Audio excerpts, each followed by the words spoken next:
Hello guys, welcome to another educative, informative and exciting episode here on your most authoritative agricultural channel, Efom TV.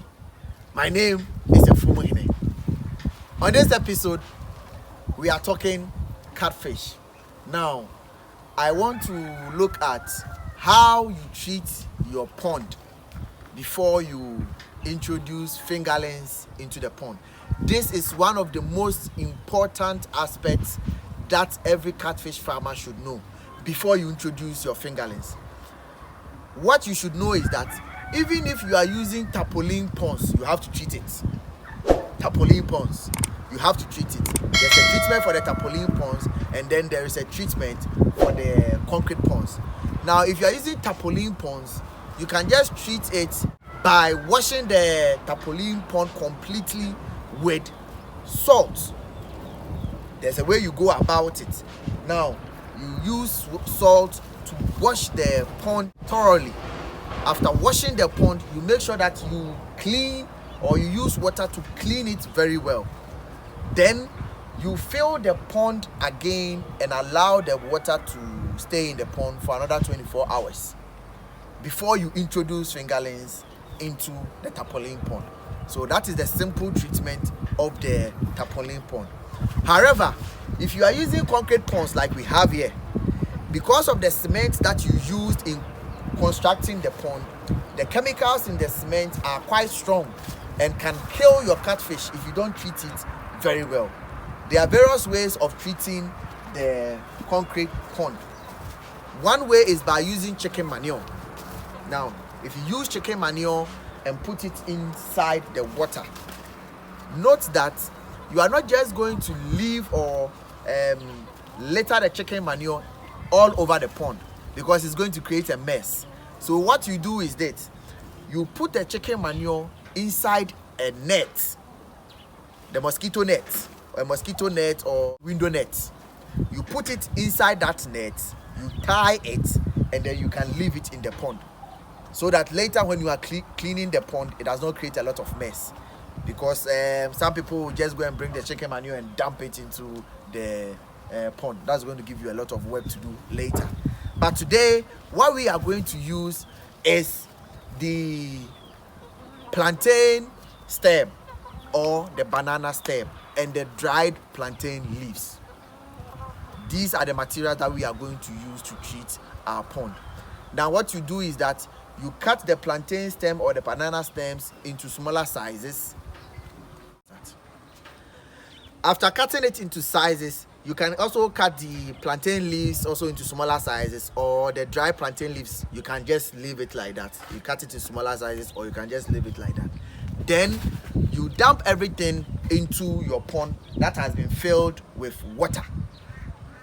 Now make sure that you fill it to a very top level.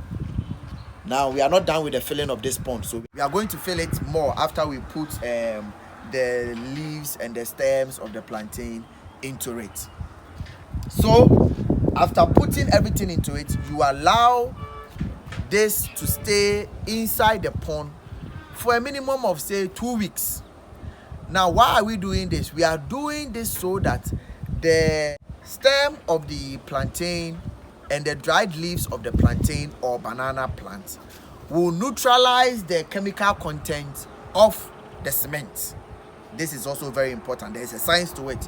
So you put it in there, and then the leaves also would neutralize the chemical content of the cement, so that later when you introduce your fingerlings into it, they will be safe and they can live in it. So you leave it in there for about 2 weeks or 3 weeks.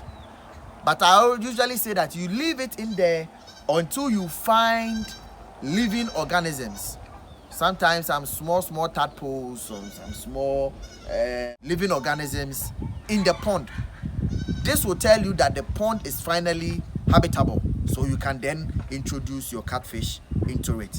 So let's go through the process of introducing curing material into the pond.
So you make sure every part of the pond is soaked with the material that you are using for the curing.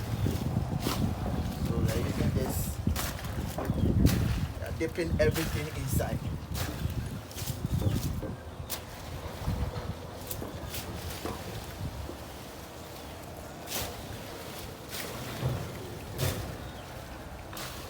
So you can imagine if this was to be chicken manure, and then you just dump it into the pond like this, the scent and the mess that is going to create later when you are cleaning it.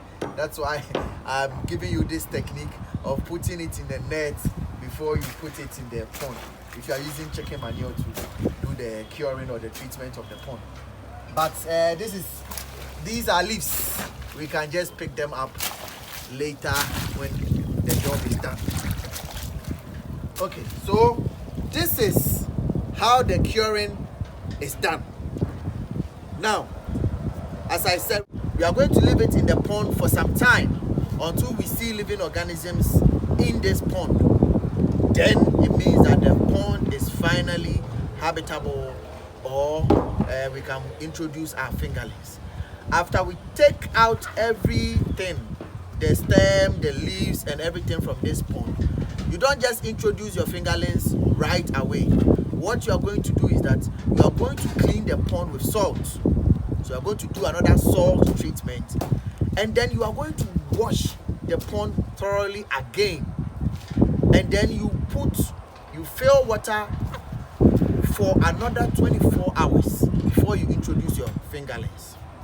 Now, this will help the water to break down and settle before you introduce the fingerlings, because the borehole water sometimes is quite hard for the fingerlings.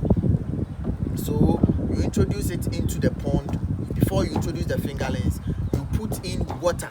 You fill the pond with water and allow it to stay in the pond for about 24 hours before you finally introduce your fingerlings.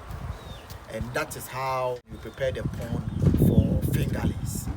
I believe that we have all learned a lot from this video. Please, if you want to learn more or you want to know more in any other form of animal farming, click on the subscribe button, share this video, comment and like our videos for us. And we want to hear from you too. Until we meet again another time. Bye bye.